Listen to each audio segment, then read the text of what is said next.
کے اندر جو انسان آیا ہے وہ تھوڑے سے وقت کے لیے آیا ہے، مختصر وقت کے لیے آیا۔ اسی بات کو سمجھانے کے لیے اللہ تعالیٰ نے نبیوں کو بھیجا، کیونکہ انسان کا جو مادہ ہے وہ بھولنے کا بنا ہے، انسان بھول جاتا ہے۔ اگر اللہ تعالیٰ انسان کے اندر بھول کو نہ ڈالتے تو اس کا نقصان پتہ ہے کیا ہوتا؟ اگر انسان کے اندر بھولنے کا مادہ نہیں ہوتا تو اس کا نقصان یہ ہوتا کہ جب انسان کے عزیز و اقارب میں سے مثال کے طور پر ماں کا یا باپ کا یا بیٹے کا، بیٹی کا، بیوی کا، بچوں کا انتقال ہو جاتا، اگر اس کے اندر بھولنے کا مادہ نہیں ہوتا تو یہ انسان ان کو یاد کرتے کرتے اپنی بھی جان دے دیتا، اگر اس کے اندر بھولنے کا مادہ نہیں ہوتا۔ اسی وجہ سے اللہ پاک نے انسان کے اندر بھول کو ڈالا۔ ایک وقت کے بعد انسان اپنی پیاری ماں کو بھی بھول جاتا ہے، اس ماں کو جس کے بغیر رہتا نہیں تھا، اس ماں کو جس کے بغیر کھانا نہیں کھاتا تھا، جس ماں کو دیکھے بغیر دن نہیں گزرتا تھا، بے چینی ہوتی تھی کہ ماں کو نہیں دیکھا، کیونکہ دنیا کے اندر سب سے زیادہ محبت کرنے والی جو ہستی ہے وہ کون ہے؟ ماں ہے۔ تو جب اس ماں کا انتقال ہوتا، اگر انسان کے اندر بھولنے کا مادہ نہ ہوتا تو وہ اپنی ماں کو یاد کرتے کرتے خود بھی انتقال کر جاتا۔ اسی وجہ سے اللہ تعالیٰ نے انسان کو بھولنے کا مادہ دیا۔ تو اس کا فائدہ تو یہ ہے، اور نقصان کیا ہے کہ انسان اپنے اللہ سے کیا ہوا وعدہ بھی بھول گیا۔ عالم ارواح کے اندر انسان نے اللہ تعالیٰ سے وعدہ کیا تھا، جب اللہ تعالیٰ نے یہ پوچھا تھا الستُ بربکم، کہ اے ابن آدم کیا میں تمہارا رب نہیں ہوں؟ تو سب انسانوں نے کہا تھا قالوا بلا، یا اللہ آپ ہی ہمارے رب ہیں۔ تو اللہ تعالیٰ نے فرمایا کہ میں تمہیں دنیا میں بھیج رہا ہوں، وہاں پر میں دیکھوں گا کہ کون مجھے یاد رکھتا ہے اور کون مجھے بھول جاتا ہے، کیونکہ اس کے اندر کون سا مادہ تھا؟ بھولنے کا۔ تو جب انسان دنیا کے اندر آیا تو اس بات کو کیا ہوا؟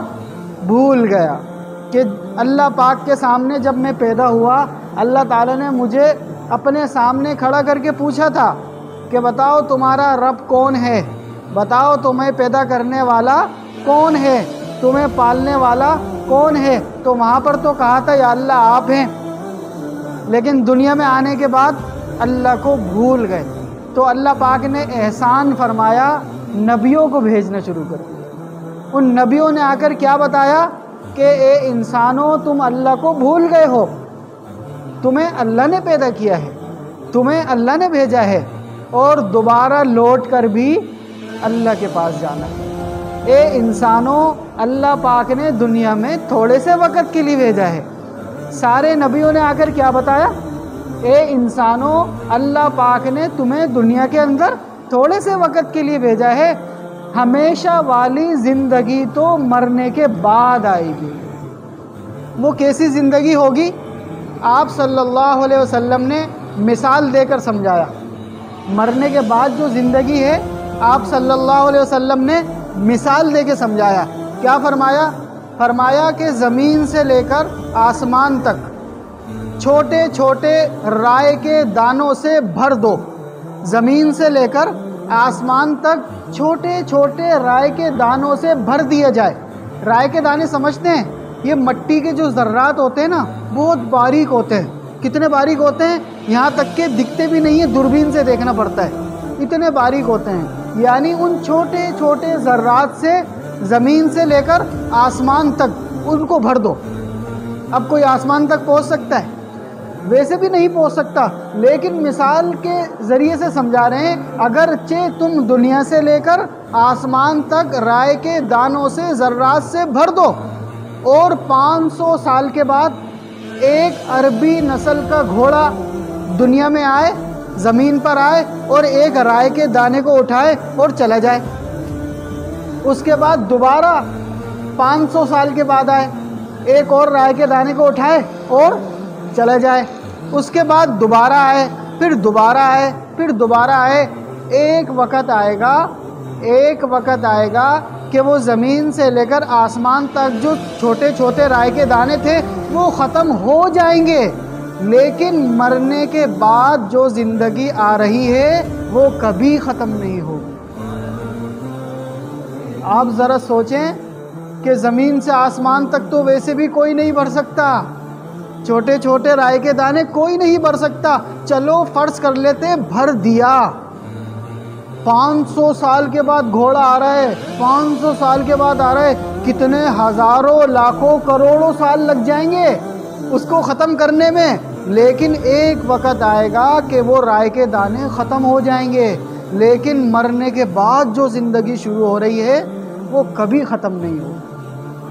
اس زندگی کو بنانے کے لیے اللہ تعالیٰ نے دنیا میں بھیجا ہے، اس ہمیشہ والی زندگی کو بنانے کے لیے اللہ پاک نے دنیا میں بھیجا ہے، دنیا میں امتحان کے لیے بھیجا ہے کہ ہم نے انسانوں کو دنیا میں بطور امتحان کے بھیجا ہے، اور امتحان بھی بہت تھوڑا سا ہے، چھوٹا سا امتحان ہے، لیکن زندگی اتنی بڑی ہے۔ اس 30 سال کی زندگی پر ہمیشہ کی زندگی کا دار و مدار ہے، اس 40 سال کی زندگی پر ہمیشہ کی زندگی کا دار و مدار ہے، اس 50 سال کی زندگی پر ہمیشہ کی زندگی کا دار و مدار ہے، اس 60 سال کی زندگی پر ہمیشہ کی زندگی کا دار و مدار ہے، 70 سال کی زندگی پر ہمیشہ کی زندگی کا دار و مدار ہے، 80 سال کی، 90 سال کی یا 100 سال کی زندگی پر ہمیشہ کی زندگی کا دار و مدار ہے۔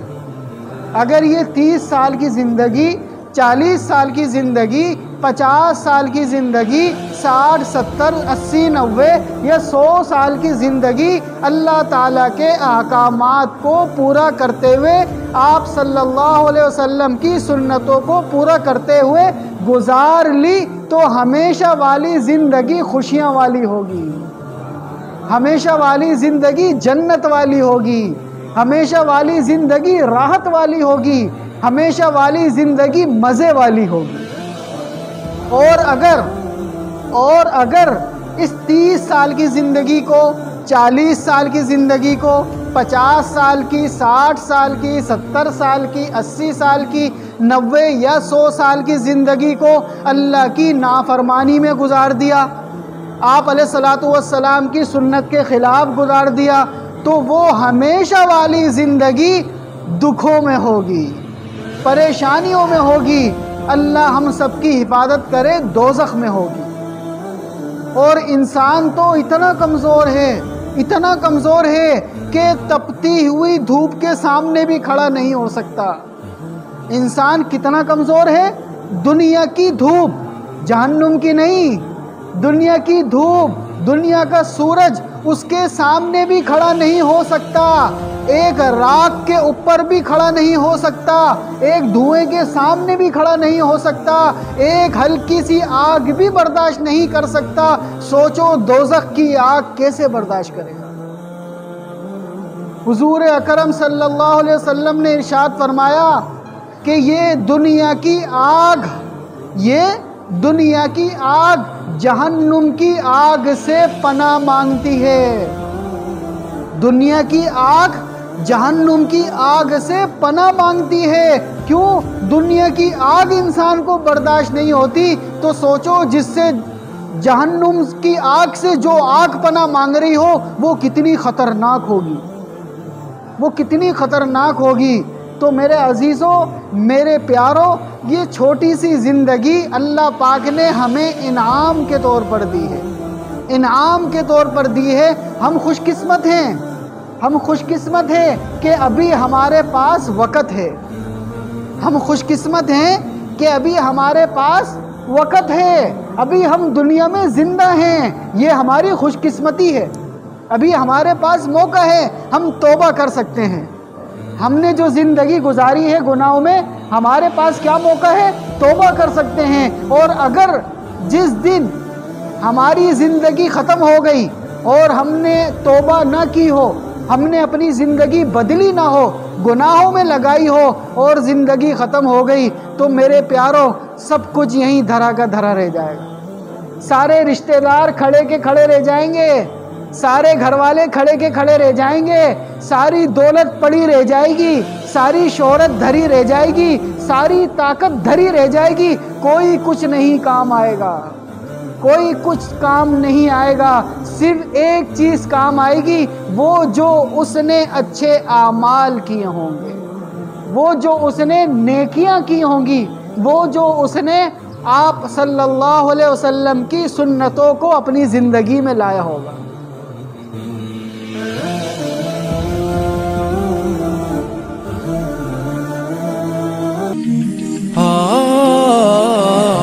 درس قرآن، درس حدیث، اصلاحی بیانات، فقہی مسائل اور وظائف کے لیے مفتی ابو بکر انصاری کے چینل کو سبسکرائب کریں۔